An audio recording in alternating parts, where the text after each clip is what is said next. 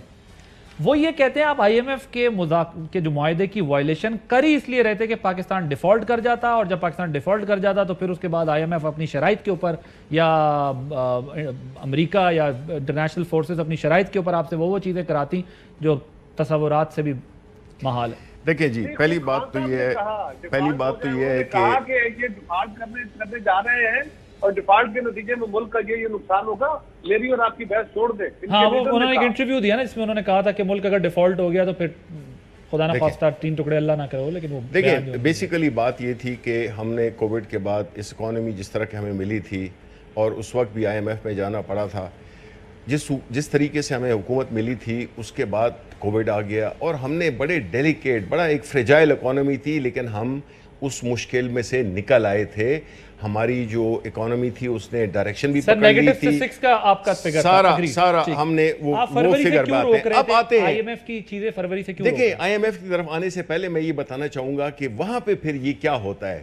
وہاں پہ وہ لوگ جو کہ مہنگائی مارچ کرتے تھے, قائرہ صاحب کی پارٹی کے چیئرمین مہنگائی مارچ کر کے آئے تھے, مہنگائی مکاؤ, اس پہ عمل یہ کر رہے ہیں جس میں کہ ہم نے ان پہ کوئی تشدد نہیں کیا, نہ پولیس کھڑی کی, بیکاز ہم نے کہا 1000 2000 5000 لوگ یہ کہ آ رہے ہیں, یہی پیپلز پارٹی کی اسٹرینتھ یہی ہے. جو جہاں تک کہ اسٹریٹ پاور کی تعلق ہے, وہ کنی کیا جو ہمارے ساتھ کیا پولیس نے اور سب کچھ, وہ سب کے سامنے ہے 25 مئی کو.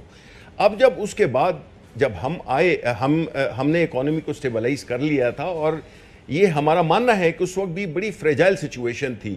اس وقت بتایا بھی گیا کہ دیکھیں جی اس وقت کوئی بھی ایڈونچر جو ہے وہ ملک کے لیے خطرناک ثابت ہوگا, کیونکہ وہی ہوا جس کا کہ ڈر تھا. اور جو خرم دستگیر نے جو باتیں کی ہیں وہ تو اب بالکل اس نے سارا قصے سے پردہ اٹھا دیا ہے, جس میں کہ وہ یہی کہہ رہے ہیں کہ انہوں نے اپنے آپ کو بچانے کے لیے, یعنی اپنی کرپشن کو بچانے کے لیے, اپنے آپ کو این آر او دینے کے لیے انہوں نے گورنمنٹ کو ایکسپٹ کیا, نوئنگ ایوری تھنگ. اب آپ بھی الیکشن کا ایڈونچر مانگ رہے ہیں جو آپ ان کو کہہ رہے تھے. سنیں میں ذرا سوال تو کرنے دیں. الیکشن کا ایڈونچر اب آپ بھی مانگ رہے ہیں, سڑکوں کے اوپر اب آپ بھی نکل رہے ہیں, یہ بھی نکل رہے تھے, اور آپ نے ان کی وجہ سے ہی جو بھی آپ کا آرگومنٹ ہے کہ پرائسز یا چیزیں اس طریقے سے نہیں بڑھائیں کیونکہ ایک احتجاج ہو رہا ہو, دوسری طرف عوام پہ برڈن ہو, یہ ساری چیزیں, تو اب تو آپ بھی وہی سب کچھ کر رہے ہیں. نہیں, ہم بالکل وہ نہیں کر رہے. دیکھیں ہمارے لیے بڑا کلیئر تھا. نیشنل سیکیورٹی پالیسی جو کہ بنی تھی ہمارے وقت میں, اس میں ایک بڑا امپورٹنٹ پلر تھا, وہ تھا اکنامک سیکیورٹی کا. اب جو ہے کیونکہ ہماری جو حالات ہیں وہ یہی ہیں کہ اکنامک سیکیورٹی کی وجہ سے نیشنل سیکیورٹی بندی ہوئی ہے, اور ان جیسی حکومت کو لانا اس کا مطلب ہے کہ نیشنل سیکیورٹی, کیونکہ اکنامک سیکیورٹی تو بالکل ہیز گون فار اے 6, وہ تو بالکل انہوں نے بیڑا غرق کر دی ہے. جو نالائکی کا ذکر یہ کر رہے تھے, تو آپ تو ہم سے بھی زیادہ نالائق, ہم نے تو پھر بھی لوگوں کو ایک قابل حد تک ایک بوجھ ڈالا تھا. آپ نے تو بالکل ان کو آپ یہ کہہ رہے ہیں نالائکی کا مقابلہ ہو رہا ہے بیسیکلی. نہیں, یہ تو ہمیں کہتے تھے نا بقول ان کے کہ ہم نالائق تھے.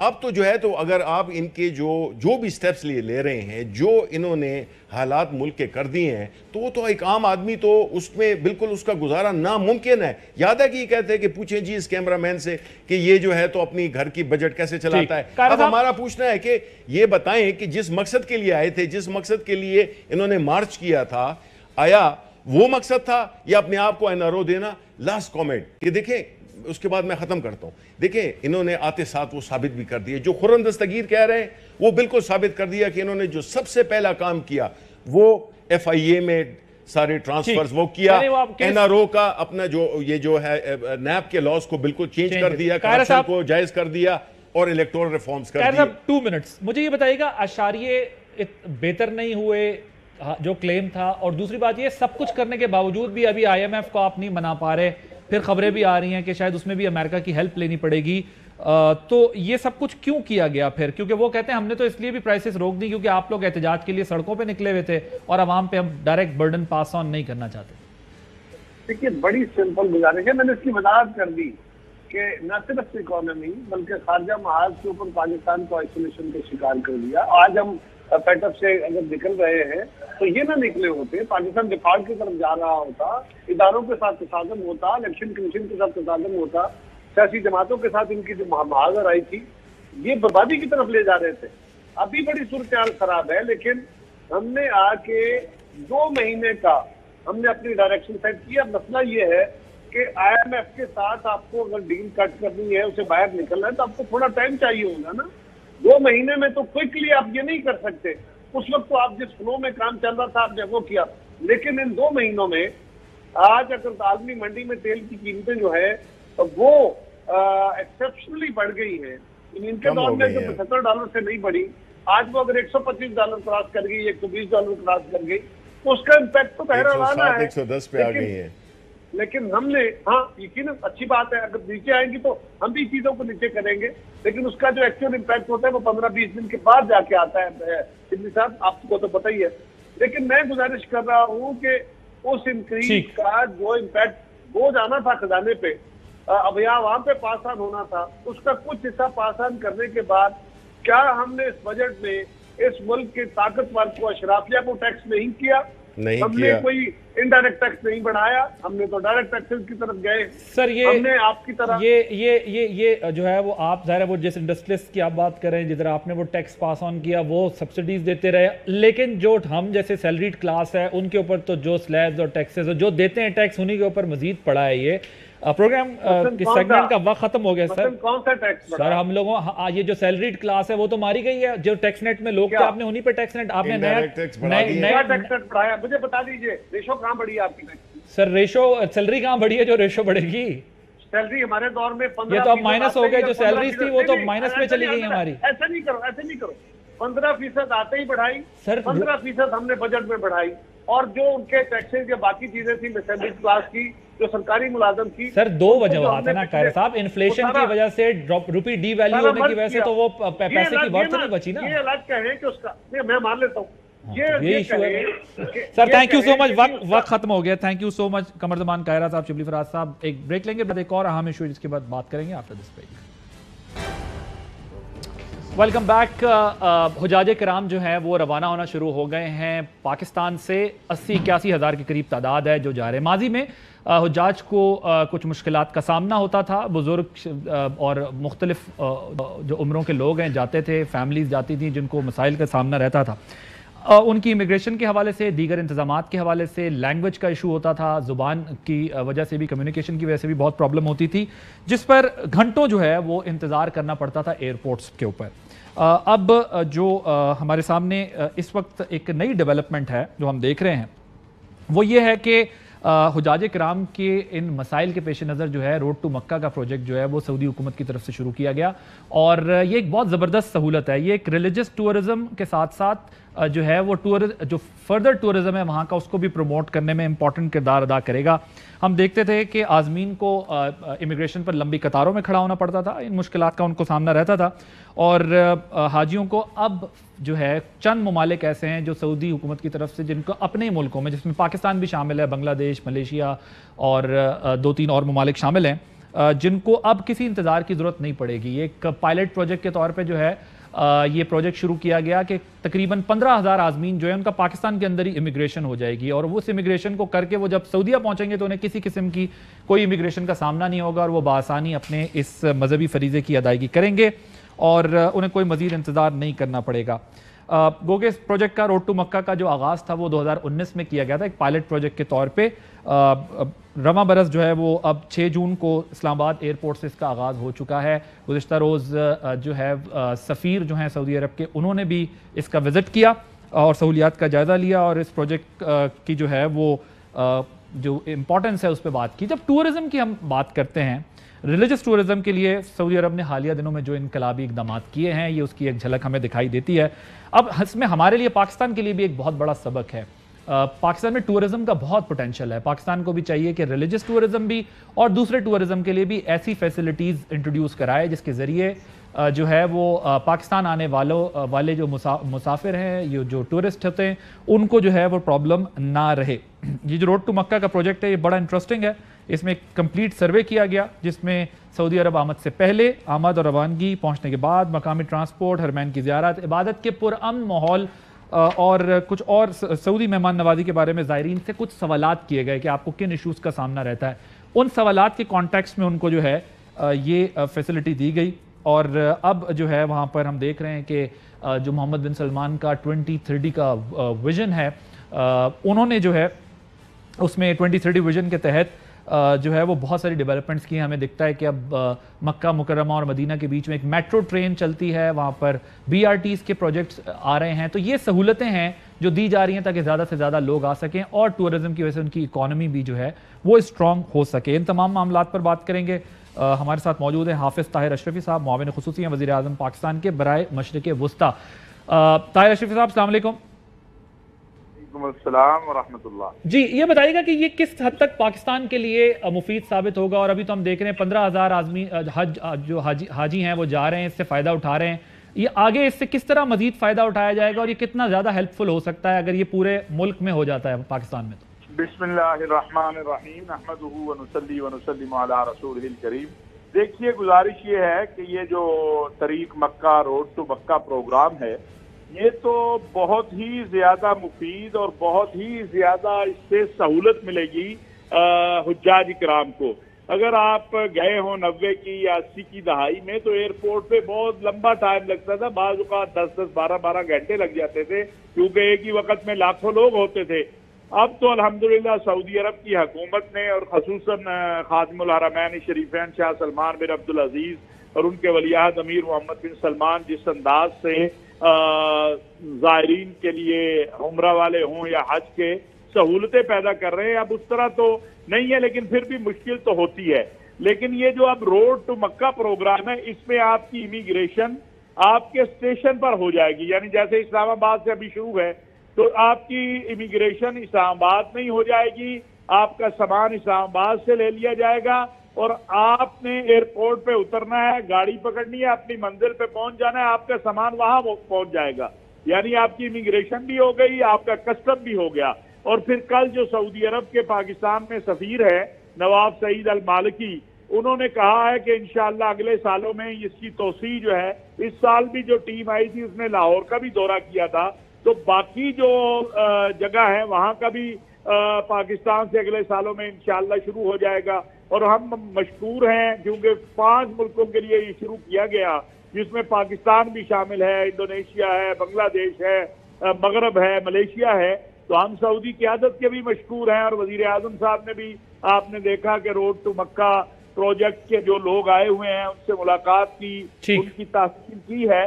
تو میں سمجھتا ہوں کہ حجاج کرام کے لیے جو ایک ویژن ہے سعودی ولی عہد امیر محمد بن سلمان کا کہ زائرین کے لیے یا وزٹ اور زیارت کے لیے آنے والوں کے لیے زیادہ سے زیادہ سعودی عرب میں سہولتیں پیدا کرنی ہے، روڈ ٹو مکہ پروگرام اسی طرف ایک قدم ہے. اور ہمیں جی آپ مکمل کر لیں، میں نے کلوز کرنا ہے سیگمنٹ. اور ہمیں امید ہے کہ انشاءاللہ تعالی اسی طرح مینا، عرفہ، مزدلفہ میں جو ہمارے حجاج جا رہے ہیں وہاں بھی سہولتوں میں اضافہ ہوگا. ایک بات میں آخر میں آپ کے ذریعے کہنا چاہتا ہوں اور وہ یہ ہے کہ حجاج عبادت کے لیے گئے ہیں، وہ عبادت کریں، وہ سیاست میں یا فرقہ وارانہ نعروں میں ان میں مت آئیں. وہ پاکستان کے لیے بھی دعا کریں، عالم اسلام کے لیے مظلوم. تھینک یو سو مچ حافظ طاہر اشرفی صاحب ہمارے موجود تھے. آپ نے پروگرام دیکھا، عادل عباسی کو اجازت دیجیے. اللہ حافظ. اہم ترین خبریں اب ایک کلک کی دوری پر. آپ کے پسندیدہ ٹاک شوز ہوں یا اہم ملکی یا غیر ملکی شخصیات کی نیوز کانفرنسز، ہر لمحہ باخبر رہنے کے لیے سبسکرائب کریں ہمارا یوٹیوب چینل. موسم کی صورتحال ہو یا کھیل کے میدان سے خبریں، اپنے موبائل فون سے ملکی اور بین الاقوامی اہم خبروں تک رسائی کے لیے ڈاؤن لوڈ کیجیے موبائل ایپ. باوثوق ذرائع سے مصدقہ خبروں، تجزیوں اور تبصروں سے مستفید ہونے کے لیے وزٹ کیجیے پاکستان کی سب سے بڑی نیوز ویب سائٹ www.arYnews.tv.